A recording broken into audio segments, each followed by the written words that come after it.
ogni settimana arrivano almeno un 60-70 procedimenti per codice rosso, una quindicina al giorno di media più o meno, e quindi sono moltissimi. A lanciare l'allarme è la sostituta procuratrice di Venezia Valeria Moroni, da anni impegnata sul fronte della violenza di genere.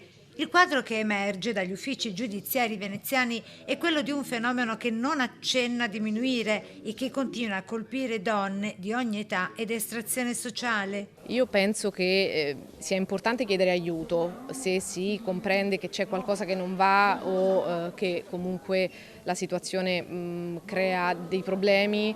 L'importante è rivolgersi a qualcuno, magari anche a un'amica, magari alla scuola nel caso di un bambino, perché spesso poi chi veicola la notizia di reato sono appunto gli insegnanti, perché magari vedono dei segni sul bambino, oppure un'amica che sa che una vicina è stata maltrattata perché sente le urla e la vede con dei segni. Vicende che troppo spesso restano nascoste fino a quando la situazione non precipita. Così anche Gino Cecchettin, a 3 anni dal femminicidio della figlia Giulia, racconta un dolore che resta presente ogni giorno, ma che ha deciso di metterlo al servizio degli altri e che si traduce nel lavoro della Fondazione Giulia Cecchettin, impegnata nella prevenzione della violenza di genere attraverso l'educazione e la sensibilizzazione. L'opera della Fondazione la stiamo portando avanti, sempre nel nome di Giulia, sempre cercando di far capire come quel dolore che è residente in noi